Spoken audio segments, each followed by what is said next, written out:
Presidenta de la Asociación de Alumnos y Amigos de la Universidad de la Experiencia, Carmen Rosa Martínez, Junta Directiva de ALUEC. Saludamos también a nuestro conferenciante de hoy, a Juan Belmonte, y a todos ustedes, como siempre, señoras, señores, muy buenas tardes y gracias por acompañarnos una semana más en este ciclo de conferencias que hoy llega a la séptima de sus conferencias dentro de este ciclo programado por ALUEC y que se denomina La cultura no tiene edad.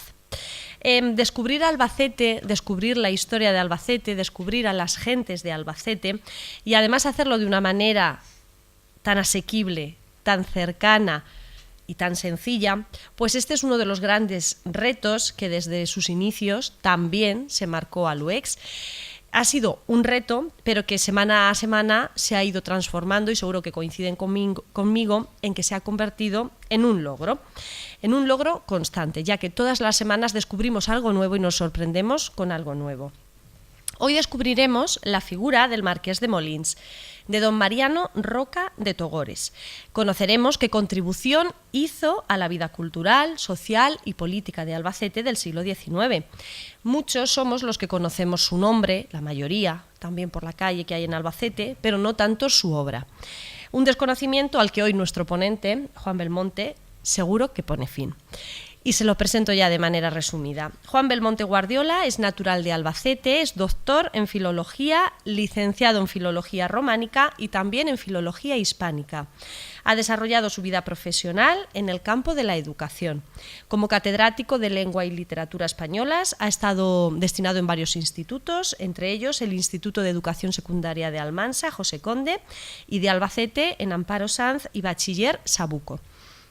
Durante 3 cursos, seleccionado por el Ministerio de Educación y Ciencia, estuvo destinado en el IMBAT de Ginebra, donde impartió Lengua y Cultura españolas.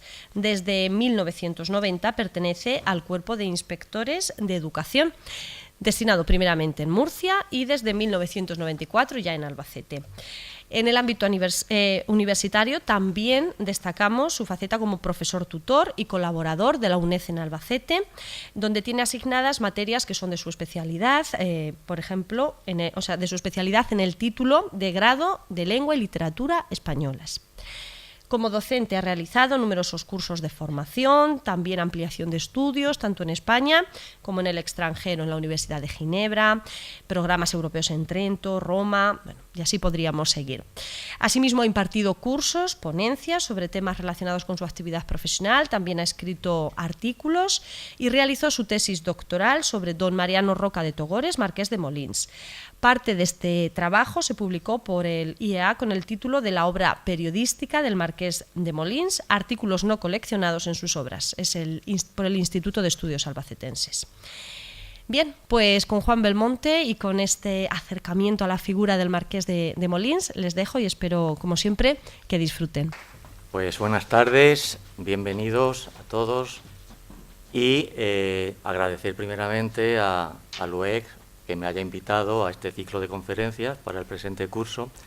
Y la verdad es que el agradecimiento es bastante intenso, porque me permite hablar sobre la figura de don Mariano Roca de Togores, que amigos y compañeros que aquí tengo dirán que soy un pesado, porque de vez en cuando siempre suelo sacar a este personaje, y la verdad es que es un personaje que merece ser tratado muchas veces y con bastante intensidad. Ahora que he comentado con algunas de las personas que integran o forman la asociación, y María José también, que nos lo ha dicho, de que nos suena el Marqués de Molins por la calle, la verdad es que mi interés en principio fue también igual. Calle Marqués de Molins, siendo jovencito, y quién es este señor que tiene esa calle. Y de alguna manera fue el inicio de, una vez que terminé la licenciatura, de interesarme por él para hacer mi trabajo doctoral.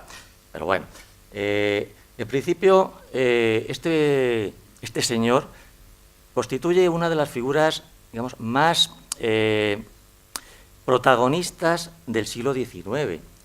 Aparte de la intensidad de su obra, una obra variadísima, es un personaje que lo encontramos junto con los primeros introductores del romanticismo español, es uno de esos innovadores. Un personaje que además lo vamos a encontrar en la vida social de la época, lo vamos a encontrar en política, ocupando puestos de lo más diversos y puestos de gran trascendencia para nuestra historia del XIX. Lo encontraremos también como investigador, como académico, un erudito, de manera que abarca una variedad de campos y lo que también me resulta muy sorprendente es que en todos esos campos hace una labor interesante. No se limita a estar, sino que además hace, que es lo que yo siempre digo, y hace la mayoría de las veces las cosas bastante bien. Vamos a iniciar la exposición, que yo más que una conferencia al uso, una conferencia académica, lo que he intentado presentar es, como manera de charla, una serie de documentos, de imágenes, y vamos a ir comentándolas. Esta mañana lo primero que he hecho ha sido retirar de todo el documental que traía, retirar bastante material porque es imposible en una sesión de 1 hora máximo poder abarcar lo que efectivamente podemos hablar de él. Esto no va a ser el final, lógicamente. Aquí no vamos a salir conociendo muy bien y de manera plena la figura y la obra de Marqués de Molín, pero por lo menos vamos a intentar que nos acerquemos a él, que conozcamos detalles de su vida, de su obra, y es lo que voy a intentar. Van a aparecer una serie de imágenes que los que de alguna manera estamos en Albacete, pues de vez en cuando van apareciendo y que son conocidas, no le dedicaremos mucha atención, pero sí quiero detenerme en aspectos que son o muy poco conocidos o desconocidos totalmente de este personaje. Vamos entonces a empezar para no consumir mucho tiempo. Vamos a partir de, a ver si me puedo yo manejar con esto. Vale.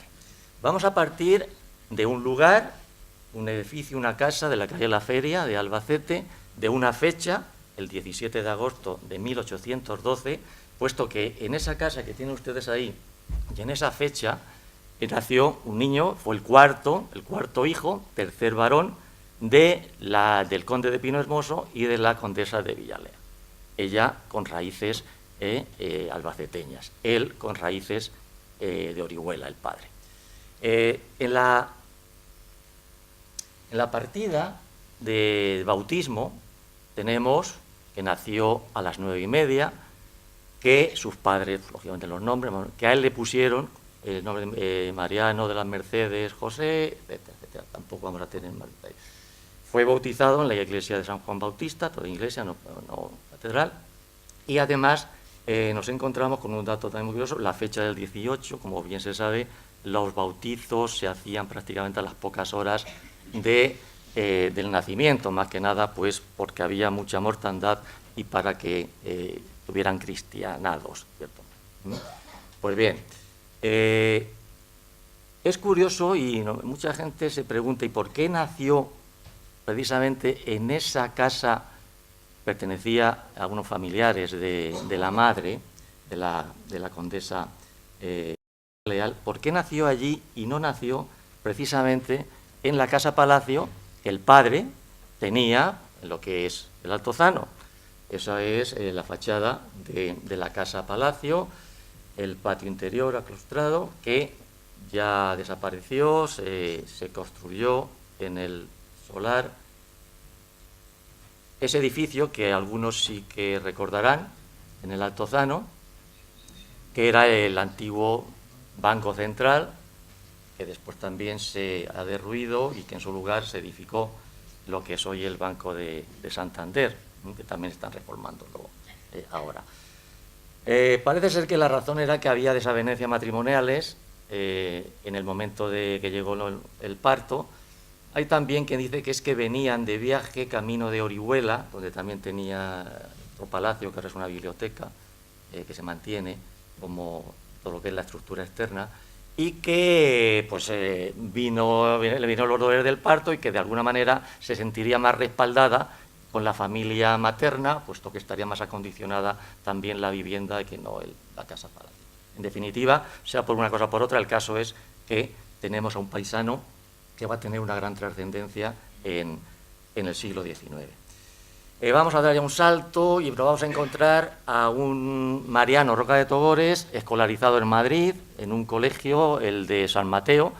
Este colegio, que regentaba Alberto Isla, también Hermosilla, influyó muchísimo en Roca de Togores. Influyó porque Alberto Isla era un gran literato, un gran pensador, y todo aquello que él, como clásico que era, muy académico, va a ser absorbido por Roca de Togores. Y de hecho, en su producción vamos a encontrar un eclecticismo en muchas de sus obras, y parte de ese eclecticismo se le va a deber a la influencia que va a ejercer sobre él las enseñanzas de Alberto Lista. Estuvo en el colegio, digamos, en 2 periodos con Lista, puesto que con el exilio tuvo que irse primero a Bayona, después estuvo en Londres, volvía a reabrir el colegio, unas veces incluso en otros lugares distintos a la calle San Mateo, estuvo también en la calle Valverde, y también tuvo como profesor a un maestro que se llamaba José Garriga, en la calle San Bernardo. Van pasando los años y antes de los 18 se sabe que estuvo en la Sorbona. Estuvo visitando París, estuvo en alguna temporada, trató a escritores importantes del romanticismo francés y, por supuesto, romanticismo europeo, como es Víctor Hugo, Alfredo de Musset, Lamartine, Dumas, entre otros. Y la verdad es que el ambiente que conoció, las ideas que en ese momento eran innovadoras, la técnica literaria que utilizaban, las innovaciones, etcétera, pues dejaron mucha huella. De hecho, él estaba muy interesado por el teatro. De ahí que Víctor Hugo sea su guía literario en ese momento. Una vez que se incorpora a la actividad normal en Madrid, no tenía todavía 18 años, se incorpora al mundillo, literario, cultural del momento. Es cuando aparece frecuentemente las tertulias literarias, que eran muy frecuentes en todo el siglo XIX, incluso en siglos anteriores.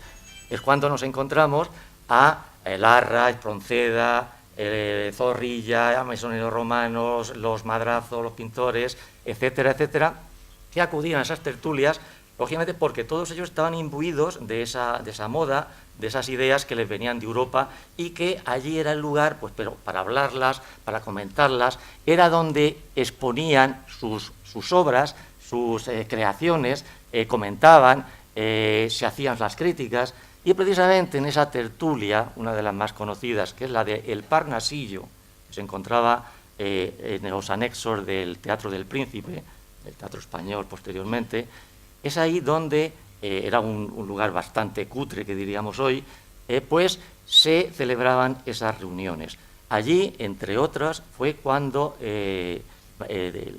Roca de Togores todavía dio a conocer un drama histórico que se llamaba El Duque de Alba. Estamos hablando del año 1831. La primera obra dramática de romanticismo que se considera como tal es de 1835 y es del Duque de Rivas, don Álvaro.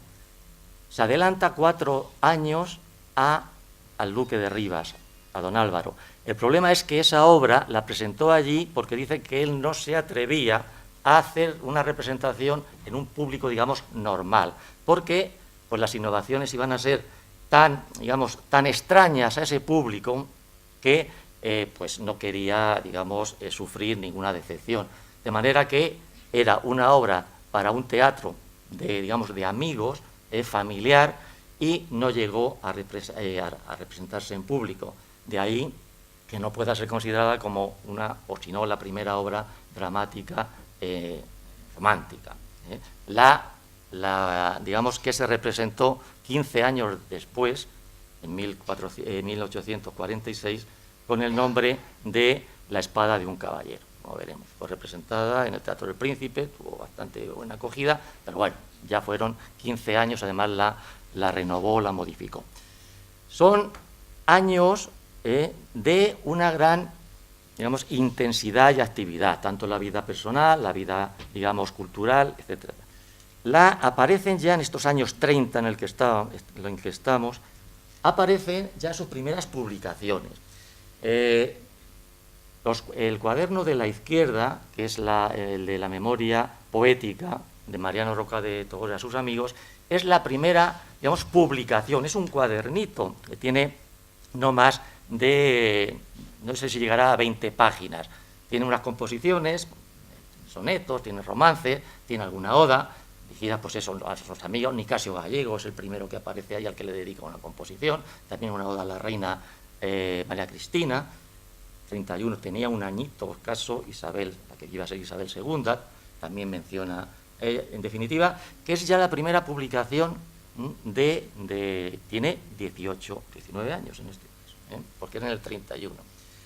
Empieza también a publicar en la prensa, en las revistas literarias y no literarias de la época.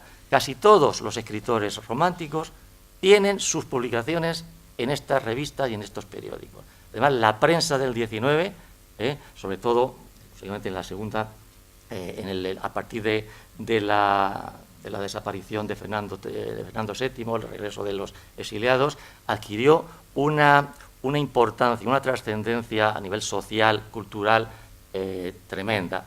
Además, muchos de los emigrados, de los exiliados, más que emigrados, de los exiliados que volvieron, algunos de ellos eran periodistas, algunos de ellos eran, digamos, de la empresa periodística, y trajeron toda la tecnología de entonces, todos los avances en la imprenta. Empezaron ya casi todos ellos a utilizar los grabados, dibujos, etcétera, etcétera, y ya digo que fueron bastante, digamos, un resorte para digamos, la expresión de las ideas que traían y que de alguna manera hicieron que el romanticismo en general, pues, y todas las obras, también los artículos políticos, etcétera, se difundieran con mayor rapidez y con mayor agilidad.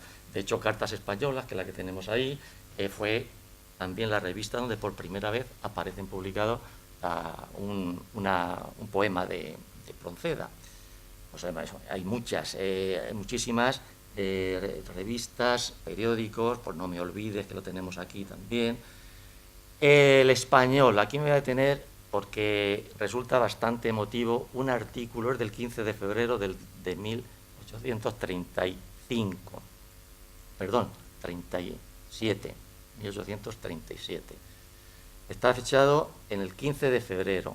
El 15 de febrero, en la página 3 y 4, que por cierto lo dije en otra sesión que di aquí también, lo que es la segunda que he dado sobre el Marqués de Molín, dije que, curiosamente, las páginas 3 y 4 de este ejemplar, que estaban en la Biblioteca Nacional, han desaparecido.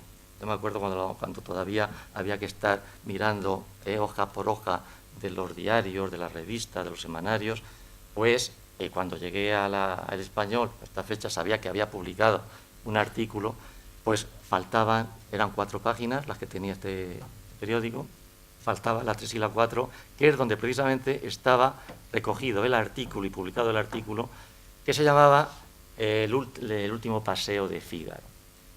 El autor es Roca de Togores. 2 días antes, el 13 de febrero, fue cuando se produjo el suicidio de Larra. Larra, muy amigo, compañero de Roca de Togores, esa misma tarde, la del 13 de febrero, estuvieron paseando los dos, tranquilamente, durante mucho tiempo, por el Retiro y por Recoleto, la ciudad de Recoleto. El artículo, que merece la pena leerlo si no se ha leído, aparte de la emoción, del homenaje, de la elegía a la figura de Larra, nos presenta con un sentimiento y una emoción extraordinaria, un panorama de la obra, del pensamiento de Larra.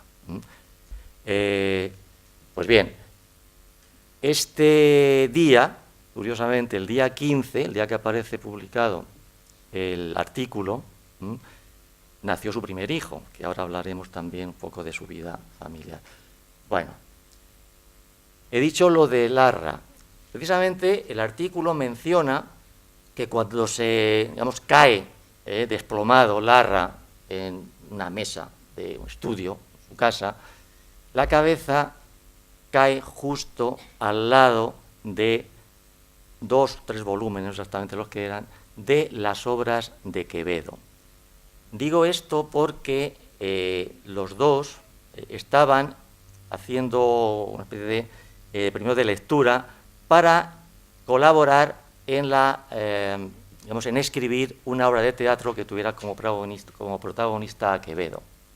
No pudo ser, estábamos hablando de febrero, pero curiosamente en el Observatorio Pintoresco Español, que es otra revista, también literaria, en el mismo año, 37, y unos meses después, esto es en agosto, aparece publicado un artículo que, por cierto, no está recogido en las obras suyas, no está recogido en ningún sitio, está solamente en la revista. Yo tampoco conseguí localizarlo cuando se publicó el libro que antes ha hecho alusión María José.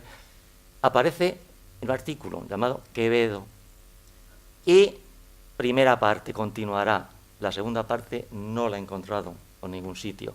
Yo no sé si pensaba escribir esa segunda parte y después incorporarlo en las obras, digamos, completas, entre comillas, y al no poder escribir la segunda parte, pues no los incluyó. El caso que ahí solamente tenemos ese primer artículo. También aparece su imagen por primera vez en un medio, digamos, público, y es que en el Observatorio Pintoresco también se dedicaba a presentar grabados, no solamente de personas, sino también de paisajes, etc. Y en la última página aparece esta imagen, este grabado, esta litografía de AF, que es Augusto Ferrán. Era un colaborador de la revista, era también pintor, dibujante y escritor. Pues bien, esta, ya digo, es la primera imagen de su fisonomía, de su rostro, que encontramos en la prensa de... Curiosamente, esa misma litografía tiene una igual, solo que coloreada, se encuentran los dos en la Biblioteca Nacional. No sé cuál sería, imagino que la de la izquierda sería la primera y la otra sería con posterioridad. La coloreó Augusto Ferrán, que sería también eso. Bien, por aquella época sigue el Semanario Pintoresco Español, La Verdad, que también merece un poco detenernos en ella. La Verdad, que es del año 38, 1838, es un periódico, se publicó en Valencia. Él mismo dice que es político, es un periódico político conservador que se publicó bajo mi dirección y también fui el único redactor de la misma. Tiene bastantes artículos interesantes y además, como un guiño a la tierra donde nació, se firma los artículos como el licenciado manchego. La mayoría de esos artículos se perdieron. Él mismo, en sus obras, que recoge la mayoría de los artículos, dice, cuando habla de La Verdad, que recoge algunos artículos, pero que los mejores se perdieron, pues todos las épocas en las que tuve que cambiar de casa, tuve emigrado, etcétera, y que únicamente pudo recoger los que aparecen en sus obras, que se los había dado sueltos, números sueltos, un amigo, el amigo era Hartzenbusch, Eugenio Hartzenbusch. Pues bien, yo sí que he conseguido bastantes artículos de La Verdad que también aparecieron en el libro que se ha mencionado anteriormente. Bueno, esa época también estaba en Valencia, estaba un poco como, desterrado, nació también allí su segunda hija, y hablando de hijos o de hijas, esta sería la apariencia que tendría. En aquella época es una vestimenta, es una foto sobre un retrato que le hizo Esquivel. No tiene fecha, pero imagino que será por la apariencia y tan romántica, pues eso, de 1837, 38 aproximadamente, incluso antes. Es de Esquivel. Y este retrato pertenece a su primera mujer, que es María Teresa o Teresa Roca de Togores. era prima hermana suya. Este retrato, en cambio, es de Madrazo, del año 1837. Celebraron su boda en Valencia unos años antes, hablaríamos de 1833. Tuvieron 2 hijos, Luis, que fue el que nació en el mismo día del artículo del Español, y una hija, pero el matrimonio, desgraciadamente, duró 9 años escasos, porque en 1842 María Teresa falleció, tenía 27 años, lo cual la viudez va a durar después cerca de 7, como también veremos.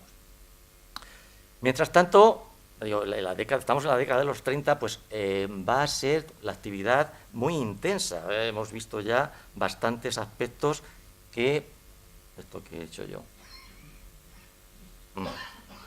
Bueno, en ese tiempo ya es académico de varias, por ejemplo, de la Real Academia de Nobles Artes de San Fernando, pertenece ya al Ateneo, pertenece también al Liceo Artístico Literario, y en 1836, con apenas 24 años, ya entra a formar parte como académico de la Real Academia de la Lengua.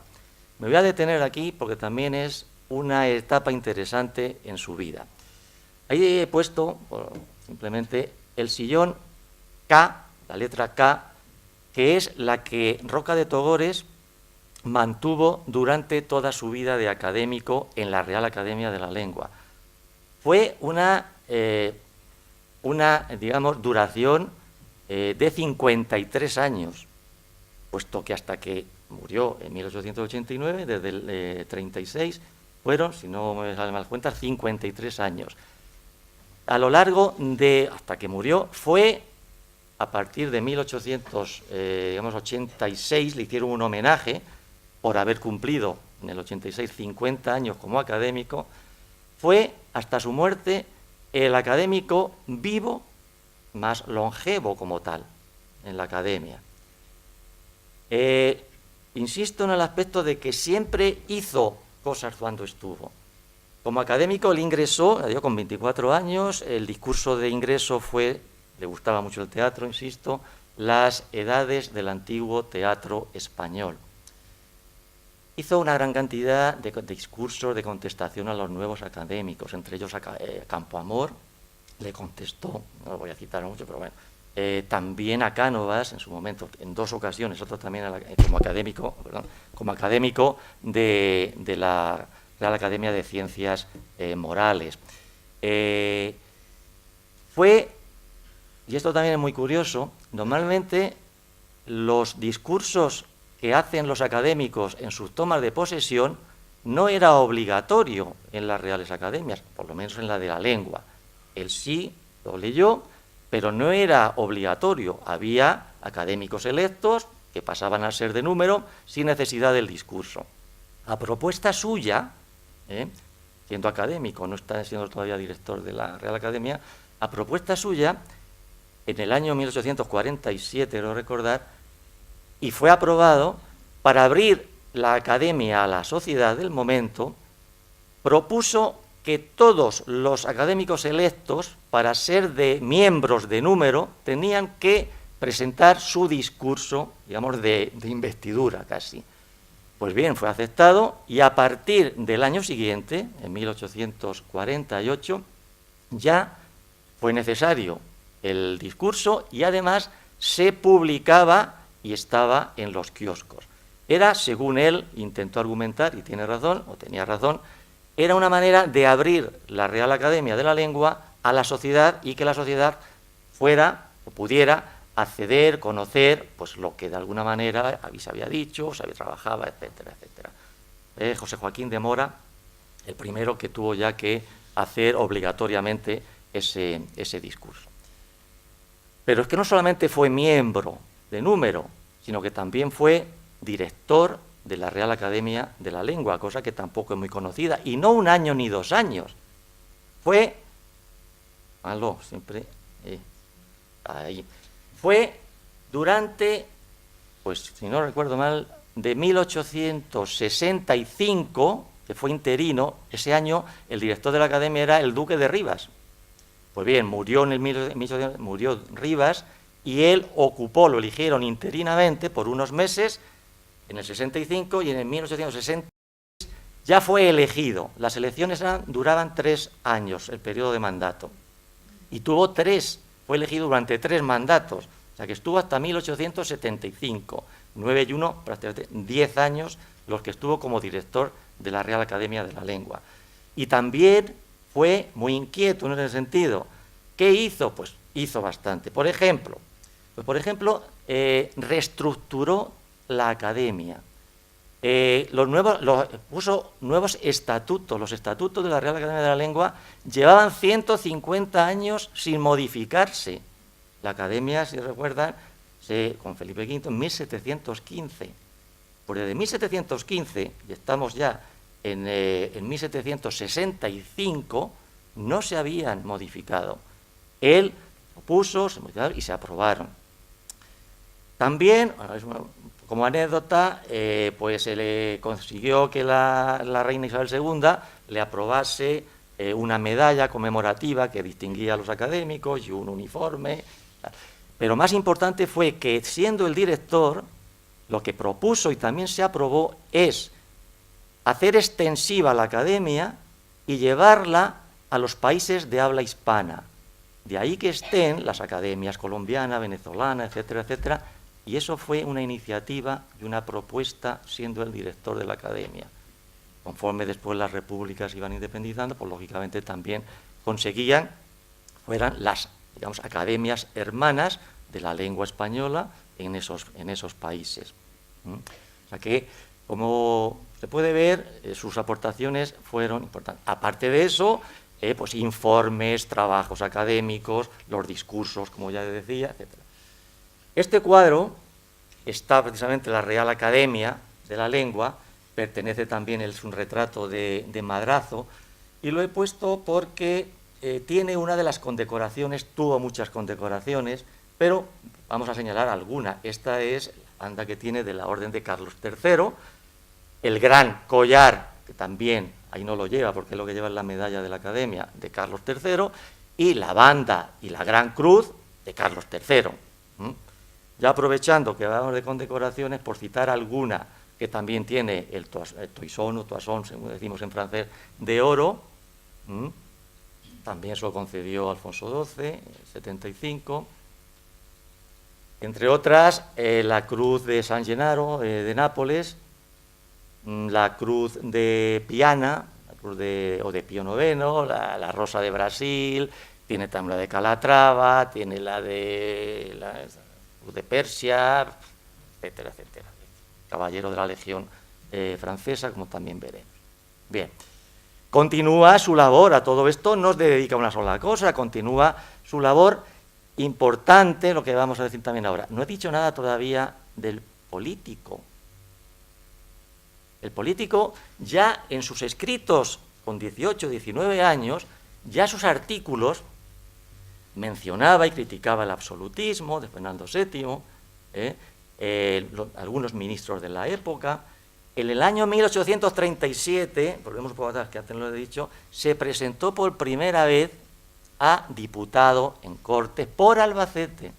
Fue su primera, digamos, puesta en escena como político. Se presentó, fue elegido, pero salió diputado suplente, no llegó a tomar posesión. Sí lo haría en las legislativas del 39, 2 años después, pero se presentó por Murcia, salió diputado por Murcia.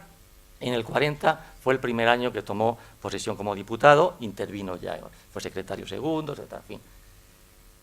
Aquí sí que me quiero detener también hablando de diputados, antes de esto, pero bueno, en un intervalo, esto es del 47, en el año 43, 1843, siendo ya diputado, por cierto, las cualidades oratorias como parlamentario de Roca de Togores fueron muy resaltadas en la época.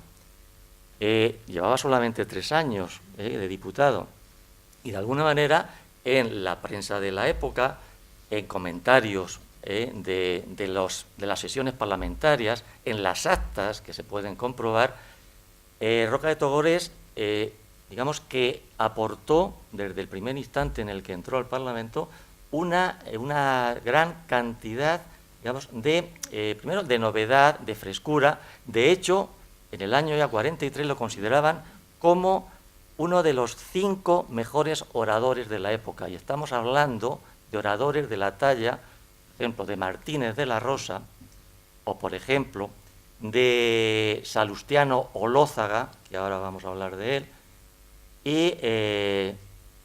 y Roca de Togores estaba entre ellos, no recuerdo ahora mismo quién más.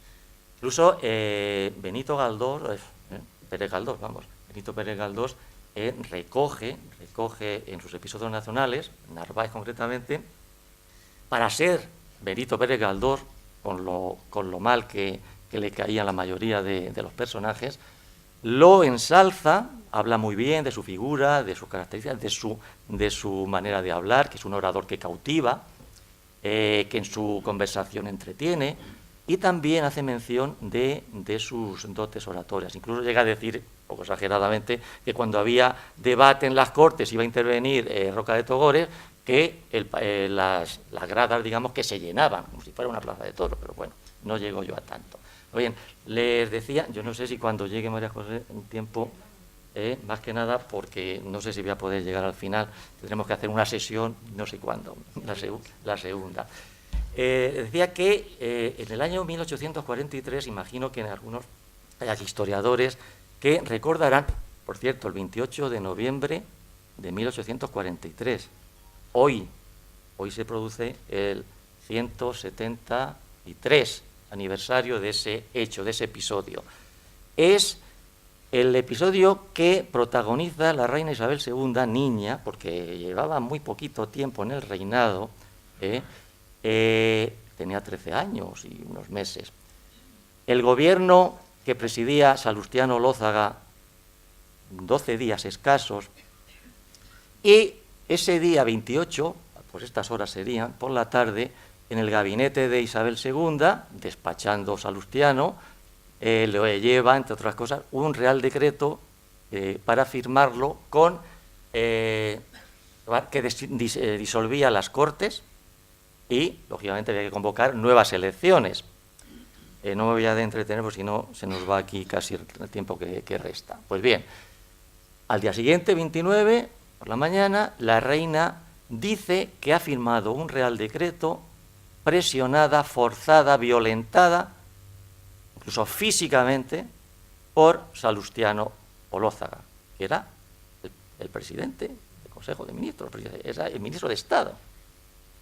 Claro, el escándalo que se produjo, pues no fue chico, y además es un episodio que cambió la historia de España.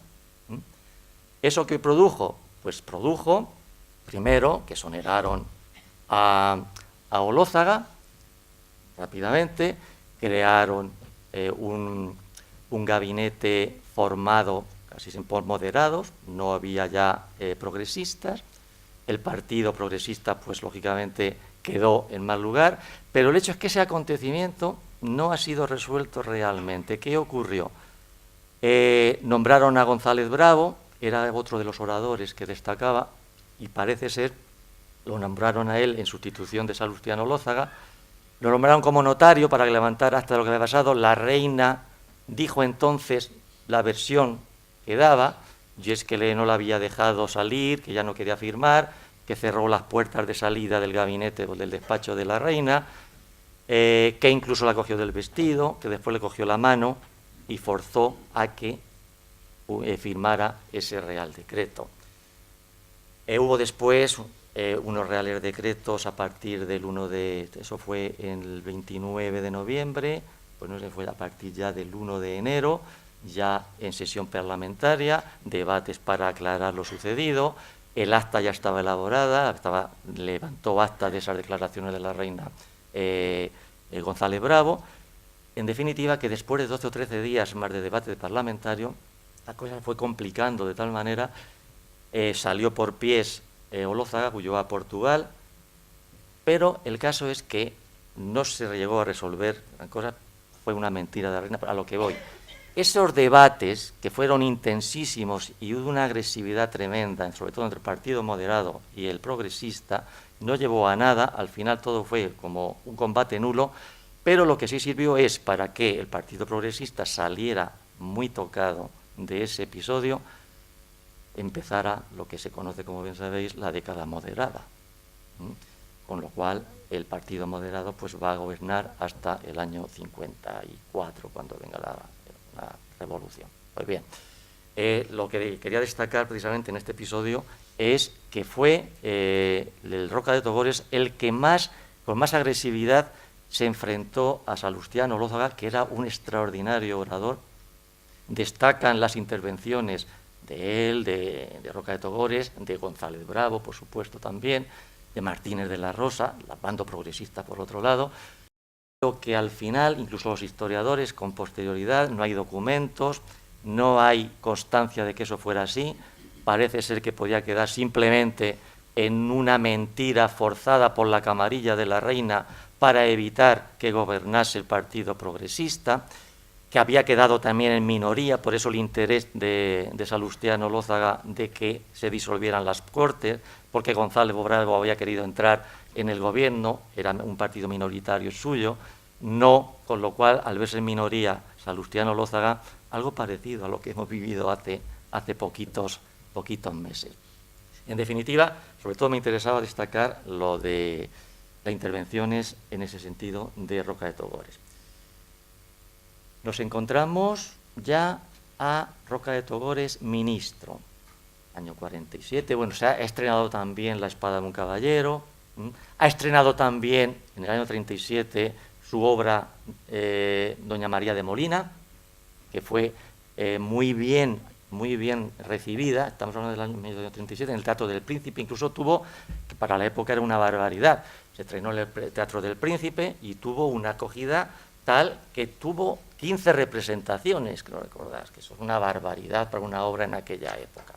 Pues bien, como veis, vamos avanzando en la época del año 47, por primera vez lo nombran ministro de Comercio, Instrucción y Obras Públicas, lo que se llama Fomento, Instrucción, lo de Educación actual.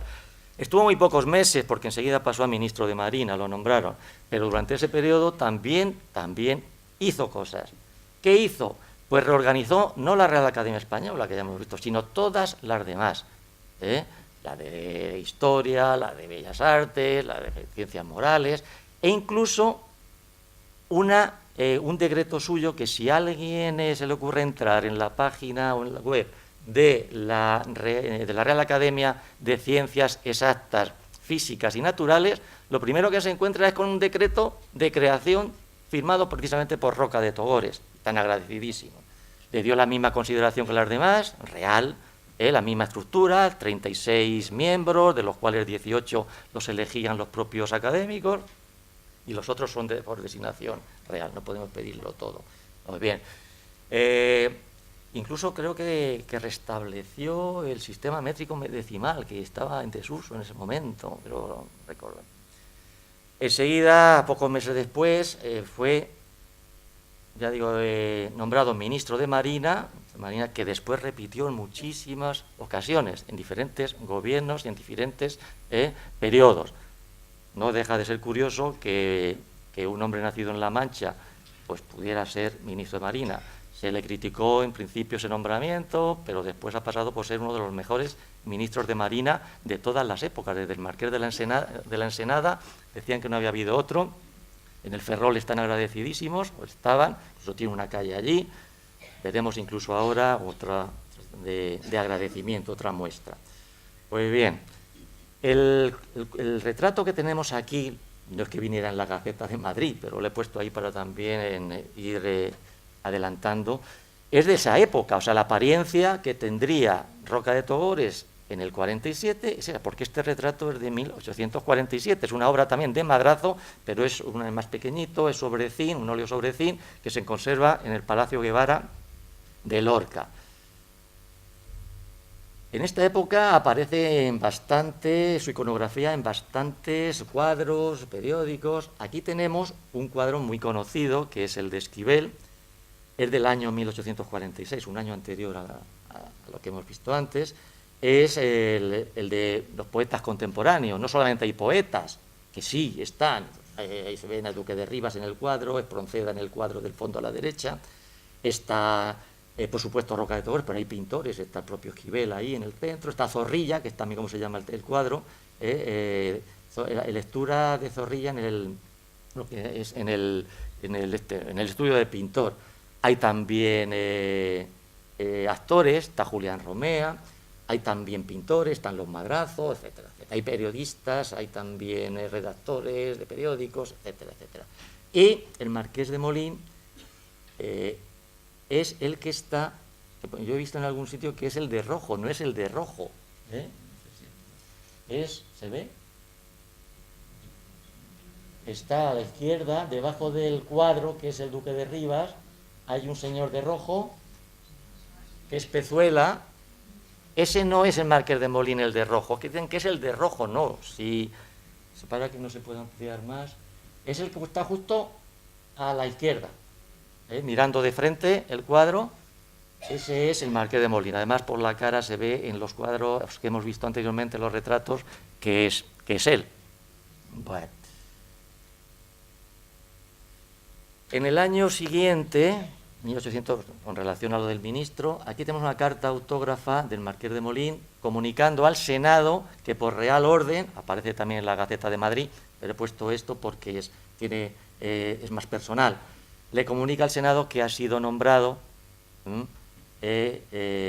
por real orden, con el galardonado, como queramos llamar, vizconde de Rocamora y Marqués de Molín, para sí, sus descendientes legítimos y de legítimo matrimonio. Que ya nos encontramos en 1948 con que de Roca de Togores ya tendremos que pasar al título de Marqués de Molín. Hasta entonces no tenía ninguno, que se sepa. Era el tercero, línea de la sucesoria, y todavía no le habían dado ni.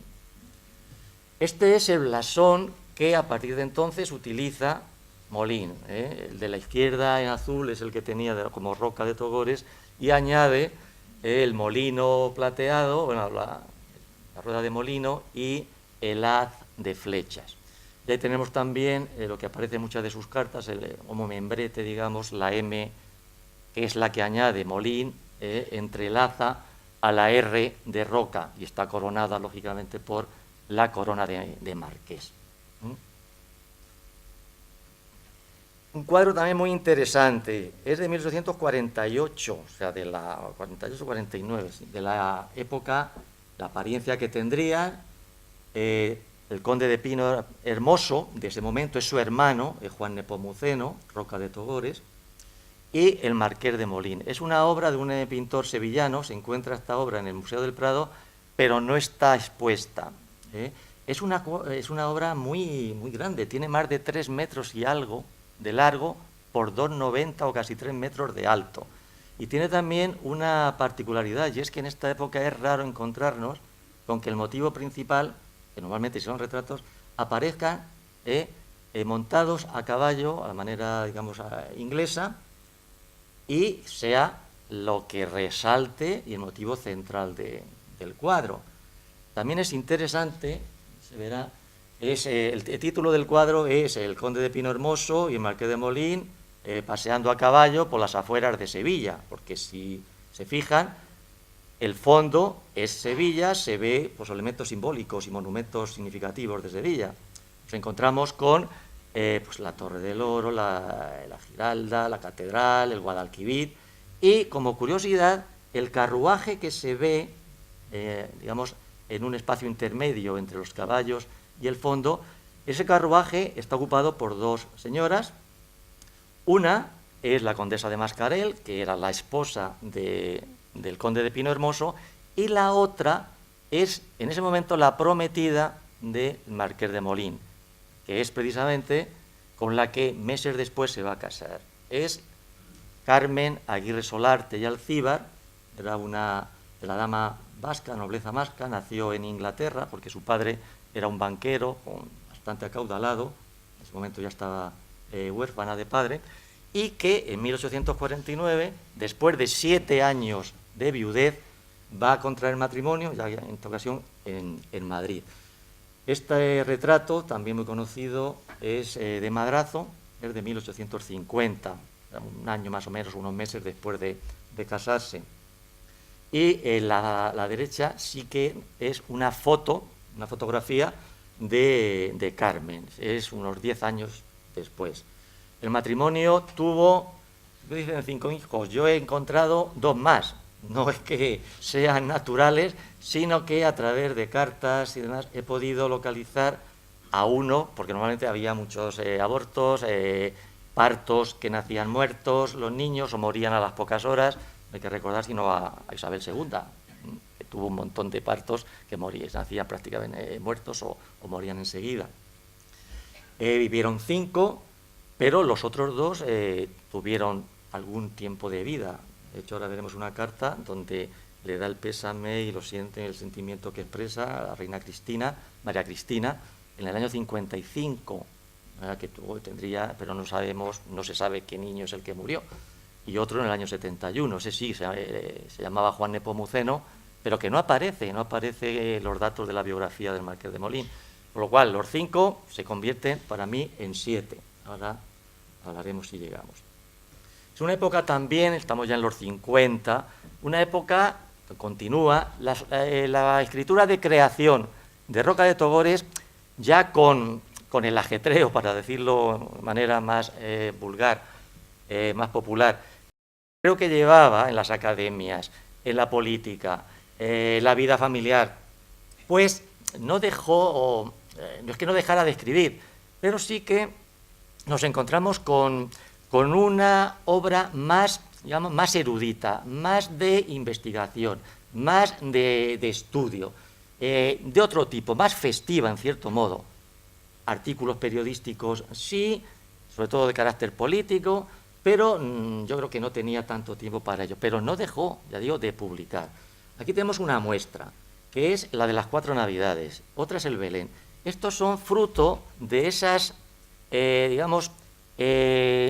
reuniones que tenía el Marqués de Molín y que sus amigos y invitados estaban interesados en acudir.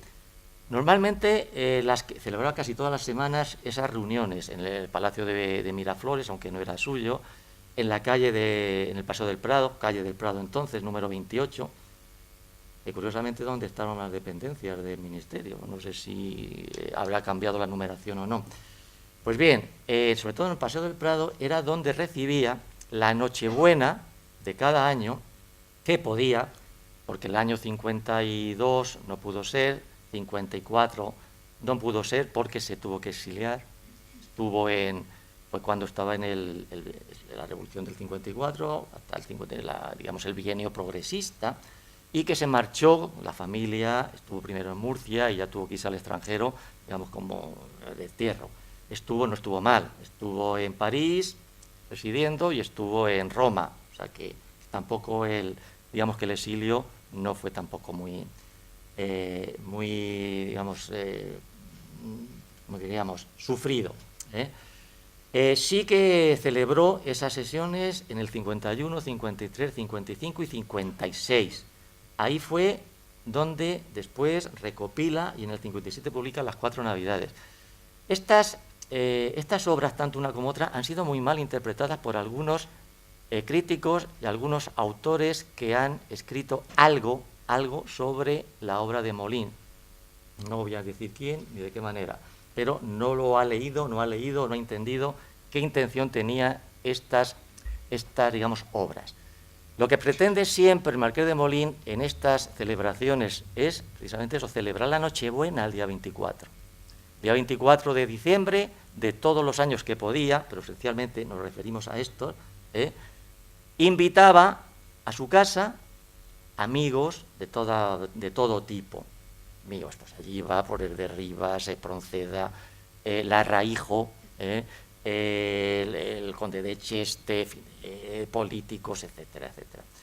Juntaba a veces más de 60 o incluso hasta 100 personas.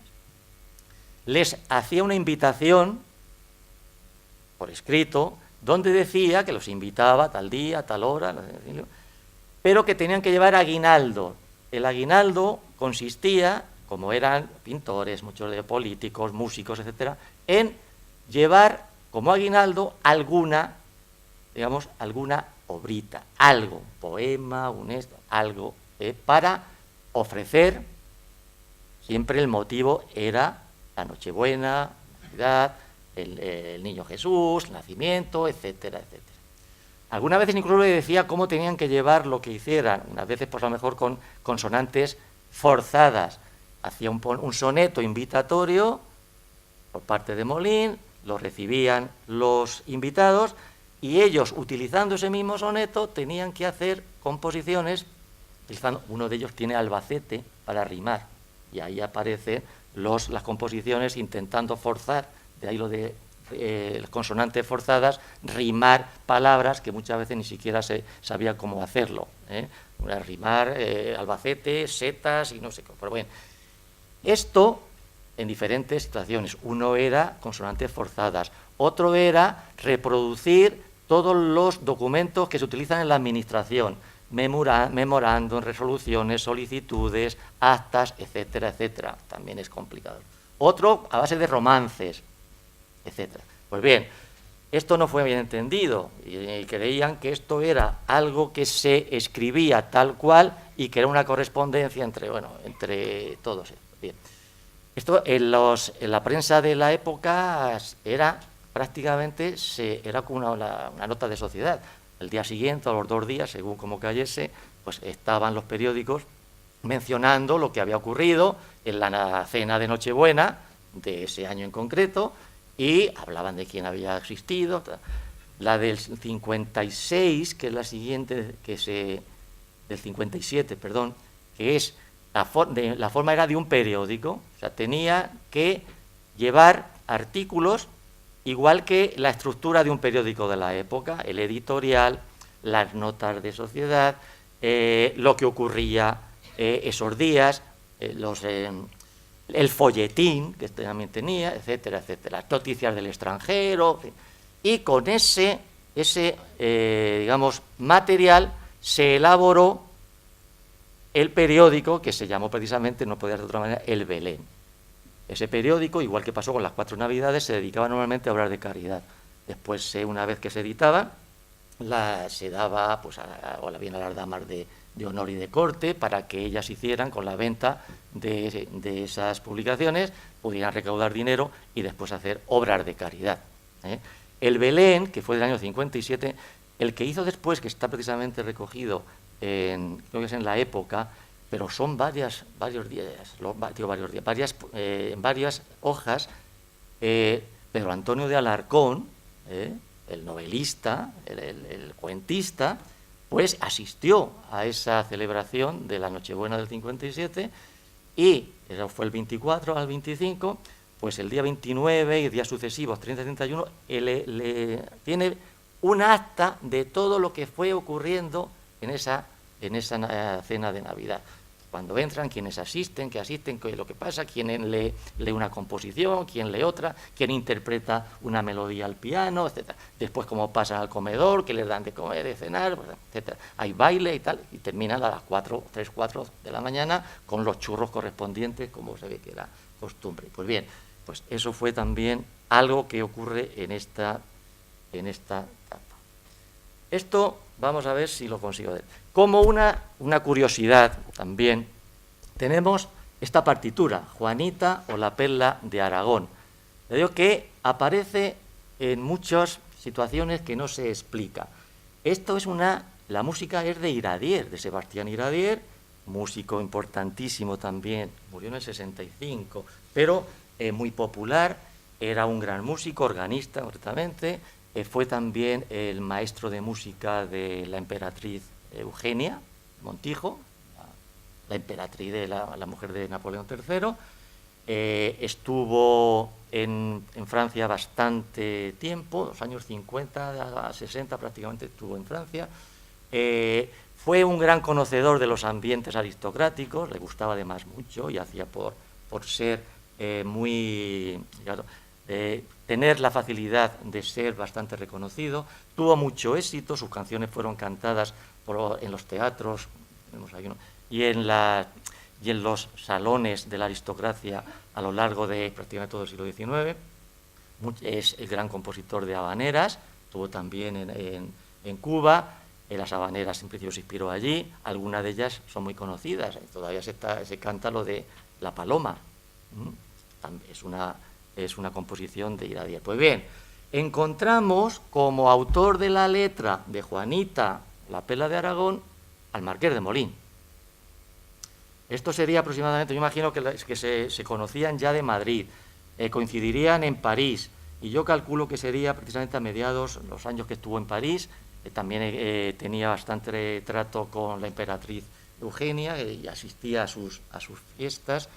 Y si puedo, porque esta partitura, yo en el día que se presentó, no sé si algunos sí sé que estaban allí, el día que se presentó el libro de Marqués de Molín por el Instituto de Estudios Albacetense, junto con otras presentaciones de libros, conseguí que por medio del Conservatorio de Música, el Real Conservatorio de Música de Albacete, un alumno de piano y una alumna de canto, les llevé la partitura y prepararon, hacía 100 y pico años que no se oía, y menos aquí en Albacete, que no se oía esa composición de Juanita o la Perla de... la grabaron, pero tiene una calidad malísima.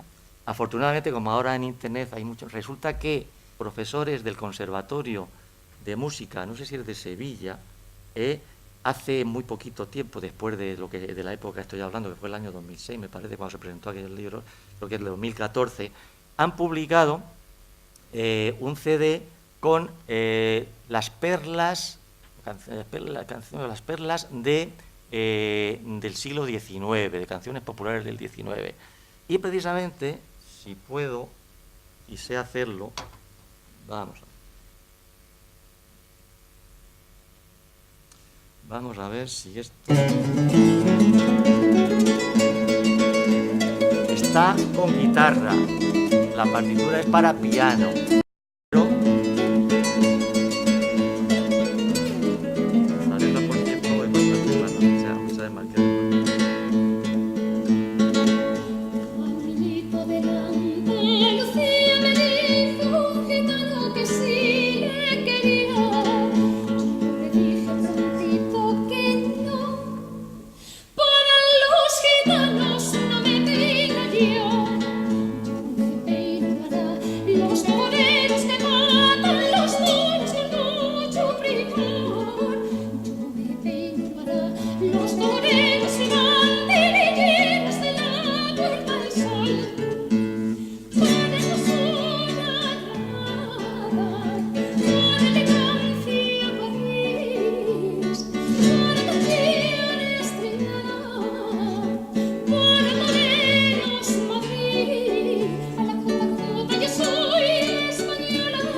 vamos de tiempo fatal. ¿Cuánto? Lo digo por si no, por terminar en forma. Bueno, a ver. Bueno, las obras de Roca de Togores pues se editaron en 1857 por primera vez. Esta es la obra poética, solamente recoge la producción anterior en verso. Recoge tanto la obra normal de poesía como los dos dramas, la Doña María de Molina y también La espada de un caballero. No recoge nada en prosa. Esta edición, digamos, vuelve a utilizarse y a incrementarse con obra posterior, que es cuando empieza a publicarse a partir de 1881.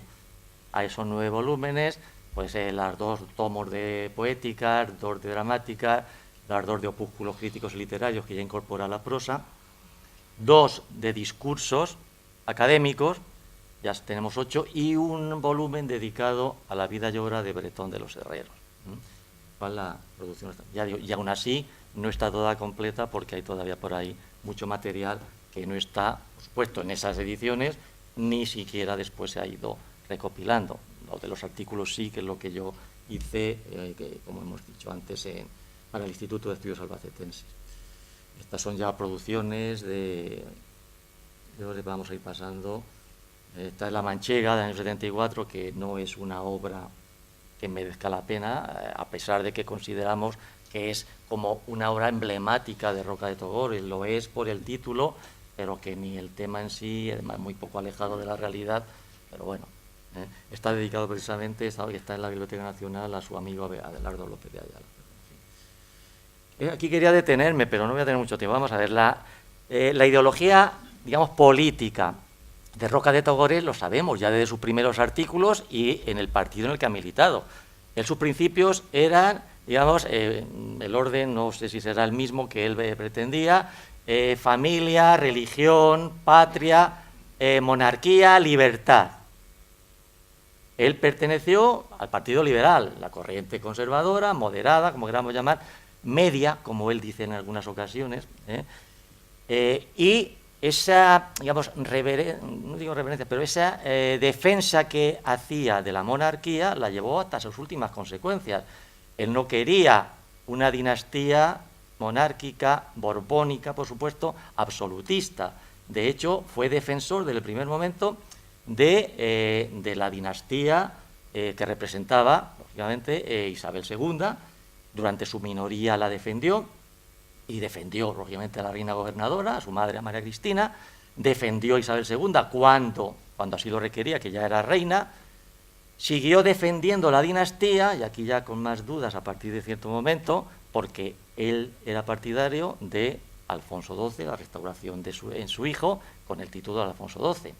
Pues bien, entonces la relación era muy estrecha, primero institucionalmente, como ministro que era, como, digamos, uno de los máximos representantes de la oposición, digo, de su partido, del Partido Moderado. Por cierto, la reina Isabel II le propuso, en el periodo ya en el exilio en París y antes de la restauración, le propuso que fuera el máximo representante, es decir, el jefe del Partido Conservador. Se negó. Además, él fue, junto con otro compañero, no recuerdo ahora mismo su nombre, el que le propuso a la reina el nombre de Cánovas. Y de hecho, Cánovas, a partir de ese momento, ejerció de jefe de la oposición, bueno, cuando estaba en la oposición, por supuesto, del Partido Moderado. Empezó, en cierto modo, además, el partido alfonsista hasta conseguir la restauración de la monarquía en Alfonso XII. Pues bien, hay cartas muy significativas, correspondencia cruzada entre la reina María Cristina, al principio, de Isabel II, incluso de Alfonso XII. Aquí no nos va a dar tiempo, vamos a ver eso algo. Algunas son muy, digamos, familiares, muy de la vida diaria de uno y de otro. Hay temas dolorosos, tomas desgraciadas, asuntos desgraciados, como este de aquí. es de la Malmaison, es de María Cristina. Está fechada el 6 de septiembre del 1855. La Malmaison, por cierto, era cuando ya estaba la reina María Cristina, la reina, la exgobernanta, o la exgobernadora, o como, digamos, o la regente. Estaba ya en el exilio. La Malmaison, por cierto, es la residencia, el château, el castillo o el palacio que le regaló Napoleón a Josefina, y era la residencia favorita de Josefina. María Cristina la adquirió, la compró, estuvo residiendo en ella bastantes años. Pues bien, es una carta muy dolorosa. Es una carta dirigida al Marqués de Molín, en la que María Cristina, después de la muerte de su hijo, su único hijo primogénito en ese momento, Agustín, tenía hijas, pero el primer hijo, el primogénito varón, era Agustín, con 18 años tenía, muere. Al morir, la espada que llevaba a su hijo, en el uniforme, estaba en la escuela militar, junto con Luis, el hijo mayor de Roca de Togores, que también era amigo y compañero de colegio, le escribe esta carta al Marqués de Molín, dándole la espada de su hijo muerto al hijo del Marqués de Molín. Es luego una carta bastante emotiva. Hay una respuesta por parte de Molín, por supuesto, y esto se reproduce en otras cartas, la siguiente, esta precisamente, que aquí estaba en Roma, porque la guerra... No, esta no está la de Roma, me parece, sí. En este sentido, es en el año 58, y aquí es donde digo que aparece la muerte de un hijo de Molín. Ella, la reina María Cristina, le da el pésame. Ella, como madre que ha sufrido tantas pérdidas de tantos hijos, sabe del dolor, del sufrimiento de unos padres, y le da, en definitiva, el pésame, sintiendo y comprendiendo y, digamos, intentando darle ánimos. Hay más cartas, algunas son interesantes. Por ejemplo, es la respuesta que da el Marqués de Molín a Isabel II, que no ya asuntos domésticos, sino asuntos de Estado. La reina estaba ya en el exilio, estamos en el 69, es un tiempo complicado, y querían que abdicase. Ella no había abdicado, había problemas también porque la abdicación suponía un grave problema para ese momento, con la Constitución, qué Constitución se tenía que poner, en fin. ¿Qué le contesta Marqués de Molín a esa pregunta? Si abdica y dónde debería abdicar. Le da muchos consejos, pero lo que viene a decirle Marqués de Molín es que piense más en el futuro que en el pasado, y que el futuro debe ser para un monarca que piense precisamente en eso, que piense en el porvenir y no esté vuelto hacia atrás mirando ese pasado. Debe ser además, pide también consejo la reina para qué hacer con la educación. El encargado de la educación de Alfonso XII, en parte, fue el Marqués de Molín. Fue el que lo mandó primero y reservó plaza para él para ir al Colegio Teresianum en Austria. Fue yo creo que fue el primer monarca en formarse en el exterior, y eso fue a instancia del Marqués de Molín.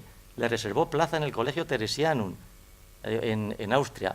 Fue después el que le recomendó que se fuera a establecimientos militares, colegios militares de Holanda, de Inglaterra, que fue donde estuvo, no sé cómo se pronuncia exactamente, pero Sandar, que era el colegio militar donde estaba cuando desde allí pasó a ser proclamado rey, por Bélgica, etcétera. Quería la reina Isabel que se fuera con él como tutor, en lugar del duque de Sexto, que fue su tutor. Le dijo que que él estaba muy bien con sus asuntos en Madrid, con su familia, y que no quería, porque además no tenía edad, y por otro lado no quería ser palaciego, le contesta en muchos casos. Le dice que lo que tiene que hacer además como consejo que le da es que sea ahorradora, y que ahorre mucho, mucho, mucho, le viene a decir, que su fortuna ha menguado en exceso.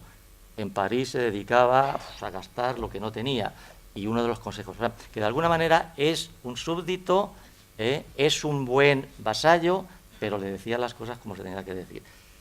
La reina Isabel II, después de las fotos que hemos ido viendo, le llamaba precisamente Mi Robinson Crusoe, por la película, fue la película así, por la novela de Defoe, de Robinson Crusoe.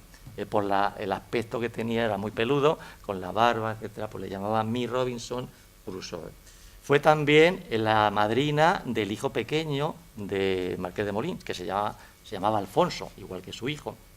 Pues la madrina se bautizó en la capilla real, o sea que de alguna manera las relaciones eran bastante familiares. Bueno, vamos a ir pasando.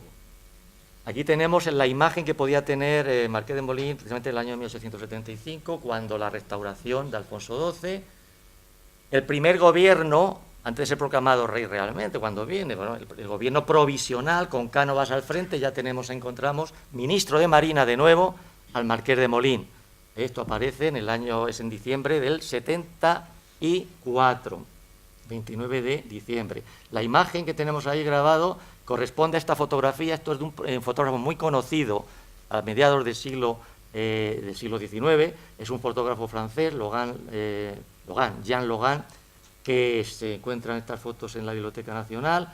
En su estudio pasaron prácticamente todas las figuras más relevantes de la época. Fue también un fotógrafo muy interesante, sobre todo en los ferrocarriles de la época. Se dedicó a fotografiar los ferrocarriles, las obras, personas. Y esto también es muy curioso. He dicho antes ministro de Marina, que fue confirmado por Alfonso XII, como, digamos, homenaje a la labor que había hecho todos los años que había sido ministro de Marina. No llegó a verlo, pero fue prácticamente unos meses después.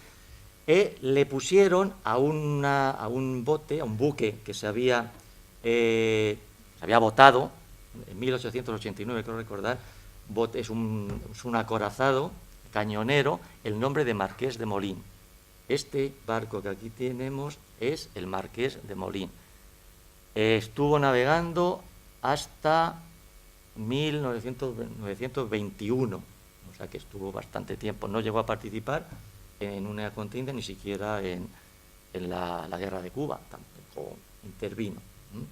Bueno. Esta era una etapa interesante, pero no quiero detenerme, que es su embajada en París. La embajada en París es muy interesante. Fue también embajador en Londres en 1863. Fue recibido por la reina Victoria. Hay las crónicas, tanto en los periódicos ingleses como españoles, del recibimiento como embajador, presentar las cartas credenciales, etcétera, etcétera. Estas son fotografías que no son conocidas, son de la Biblioteca Nacional Francesa, y es la apariencia que tendría el Marqués de Molín en París como como embajador. Son de un fotógrafo francés que tenía un estudio, el Atelier Nadar, en la Avenida de los Capuchinos de París, y encontramos fotografías de toda la aristocracia, los poetas, artistas en general del París de la época. Bueno, esas son las obras que hemos dicho. Estas serían las apariencias, sobre todo la de la derecha, de los últimos años ya. Vuelve de París en el 81, se dedica de nuevo a sus asuntos, al Senado, fue senador también, senador vitalicio. Una imagen que aparece también en sus obras, que es un grabado de Bartolomé Maura, mallorquín, y llegó todavía a ser embajador en Roma ante el Vaticano. Antes de morir Alfonso XII, estuvo 2 años escasos. Le tocó otro problema importante, que fue el conflicto de las Carolinas, que también intercedió León XIII, el Papa, con el conflicto de Carolinas con Alemania, y ahí salimos medio regular los españoles, pero bueno, algo consiguió. Lo de la Embajada de París sí que merece una atención especial, porque fue en los primeros años de la restauración. Eran problemas muy difíciles los que hubo que atajar. Como embajador en París influyó en la derrota de los carlistas, evitó que fuera tan permeable la frontera, consiguió a través de sus contactos y de las actuaciones que realizó que se cortara el suministro de armas, suministro de dinero, el suministro de provisiones, y con todos los contactos, aparte de la red de espionaje que medio consiguió, influyó bastante en el término de la guerra carlista. En la otra ocasión también comenté que un destacado carlista en el exilio, 30 años después de terminar la guerra carlista y en el exilio, no tenía por qué, ¿verdad?, dijo que gracias al marqués, para él era desgracia, al marqués de Molín en su tiempo de embajador en París, se terminó muchísimo antes de lo previsto la guerra carlista. También intervino en el segundo matrimonio de Alfonso XII con María Cristina, fue el que los presentó, estuvo con ellos durante 3 o 4 días en Arcachon, en Francia, y 3 meses después se celebró el matrimonio, o sea que hizo también de Celestina en este sentido. Y un tema muy peliagudo que llevó, Cánovas lo felicitaba continuamente, además se lo decía, por eso lo nombraron embajador en París, porque conocía perfectamente a Isabel II, porque conocía a muchos de los políticos que estaban en ese momento gobernando, porque tenía una experiencia detrás de político interesante, que era los problemas que iba a causar, y efectivamente los estaba causando y los causó todavía más, la exreina. Quería venir a España, daba el tostón continuamente para venir a España, intrigó con su familia, con los carlistas, hizo barbaridades. De hecho, pasa que es una parte de la biografía de Isabel II que no ha sido bien estudiada. Una vez que se exilia, hablan de ella, de lo que hizo, pero no se ha estudiado suficientemente. Ahora sí están apareciendo algunos estudios. La labor de meter y intentar, incluso peligró bastante, y en bastantes momentos, la gobernabilidad de España por parte de Alfonso XII. Por eso no se le quería dejar venir. Incluso algún telegrama que le mandó a su hijo directamente le decía que el embajador Molín era el culpable de que ella no pudiera venir a España. Pero en fin, ya termino, que estando en Lekeitio ya pues estaba ya bastante mal, el año 89, se había desmayado en alguna ocasión en el Senado. El último de los discursos, que fue precisamente para la entrada de Cánovas a la Academia de Ciencias Morales, se desmayó después de la intervención suya contestándole. Ese verano, como casi todos, se marchaba al norte a pasar en un clima mucho más húmedo y más fresco. En Lekeitio, además su mujer como era por aquella zona, y aquí tenemos la esquela que aparece en el diario de la época, donde es eso, ella sintiendo, pues todos los títulos, etcétera, etcétera. Y también voy a ver esto, que se puede leer, pasa que no me voy a entretener, es una especie de homenaje también de la época, del día anterior, cómo se produce el entierro, cómo no quiso nada más que el ataúd llevara solamente, estuviera cubierto por un manto con la cruz de Calatrava, no quería nada más, lo dejó en su testamento. Y también como curiosidad, otro periódico totalmente distinto en ideología, La Iberia, hace o ensalza la figura de Marqués de Molín, resaltando sus virtudes, resaltando en definitiva su comportamiento, su saber estar y todo aquello que hizo por España. Resumiendo, como ven, la actividad y el espacio que tendríamos que dedicar por esa actividad es pues muy intenso. Yo creo que me he pasado también, y eso ya digo que había recortado bastantes diapositivas. Espero que les haya gustado y sobre todo que se interesen un poco más, si es posible, si es que no lo están ya, por leer, por acceder, por intentar comprender a un paisano, que insisto, y después de todo lo visto y lo que me quedaría por decir, y sobre todo, y algo más, constituye, ya digo, una de las figuras más sobresalientes, no tenemos que negar eso, del siglo XIX español, durante 60 años, contando desde que empezó a participar en la vida pública, política, literaria, hasta su muerte en 1889. Gracias por su atención.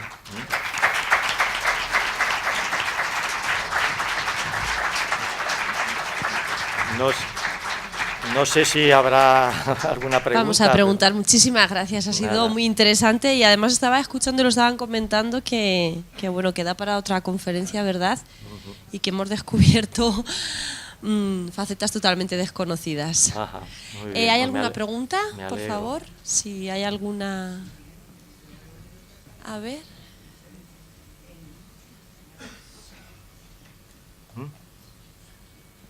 No sé. Es que no es hora ya, después ya estarán ya cansados. Pues nada. Bueno, yo voy a hacer una pregunta muy, muy rápida además. Y bueno, la verdad que fue un político, fue una persona en todas sus facetas, también como escritor, muy interesante. Quizá, no sé si a lo mejor hemos echado de menos algún tipo de vinculación más con Albacete, o no sé si alguna de sus medidas dentro de sus diferentes cargos políticos se le puede vincular, que tuviera algún gesto hacia la ciudad. Gestos, vamos a ver, yo no sé si directamente los tendría. Él, en su obra literaria, aparece y menciona Albacete en muchas ocasiones. De hecho, lo del licenciado manchego, lo de la manchega. Ahora, vivir lo que vivir en Albacete, pues no vino por aquí, tiene también un artículo que se llama Una mañana por la feria de Albacete, que es bastante triste porque está en el cementerio, y es la época de septiembre, está en ferias, oye los ruidos, pasa el tren, entonces hace una visión, es como una carta que dirige a su hija, y de alguna manera lo que le está diciendo es un poco el contraste, por un lado de la muerte, del silencio, etcétera, y por otro lado el bullicio, la feria. Entonces, pero bueno, alguien lo interpreta como es digamos, una visión negativa de la feria, que no se trata de eso. Pero la vinculación, digamos, directa no la tienes. Conforme lo hemos visto, pues lógicamente es lo que un compañero, un amigo mío, político además, decía que es que no está vinculado a Albacete. Digo, vamos a ver, si nosotros tenemos, y cito una persona ilustre, un científico que está en Estados Unidos, como es Carlos Izpisúa Belmonte, no es familia, aunque se llame también Belmonte. Este señor, la vinculación con Albacete es nula, pero si su obra, si su producción trasciende lo local, trasciende el ámbito de donde nació, y él nació en Ellín, pero se fue pronto, se estudió su carrera, después tuvo la suerte o el ímpetu de irse a otro lugar, es un científico extraordinario. ¿Qué importa eso? Yo lo que dudo es que él no colaborara en algunas de las, digamos, de los avances o de lo que pudiera favorecer a Albacete, porque cuando vino lo del tren, él estaba también muy dentro de lo que era partido y conocía lógicamente al conde duque, a Salamanca, y por supuesto imagino que podría influir. Lo mismo de la consideración de villa-ciudad, no lo sé de villa-ciudad, pero de alguna manera en ese sentido, o en la sombra o detrás, o incluso apoyando, podría ser. Ahora, directamente, si es que Albacete es lo que es, pero el hecho de intervenir en actuaciones para bien, a veces incluso puede ser que para mal, pero es que eso afecta y puede, digamos, ser algo positivo para Albacete, pero para Murcia, pero para Madrid, para España, en definitiva. O sea, que siempre lo que aparecerá será que es una persona que nació el 7 de agosto de 1912 en Albacete. Entonces, ahí, bueno. Muy bien, pues muchas gracias. Bueno, ahora le pedimos a nuestra presidenta, a Carmen, que nos acompañe un momento para entregarle un pequeño detalle a nuestro conferenciante. Y mientras tanto les recuerdo que la próxima conferencia tendrá lugar el lunes 12 de diciembre, dentro de 2 semanas, porque la que viene, como hay esos días festivos, pues vamos a parar. Y el 12 de diciembre, aquí a las 6:30 de la tarde, y será el doctor en Geografía e Historia, Vicente Carrión, quien nos hable, con el título que ha elegido, Efemérides, de aquellos acontecimientos que a lo largo de la historia han sucedido en Albacete. Nos destacará algunos, sobre todo en la época contemporánea. Hasta entonces, que descansen y gracias.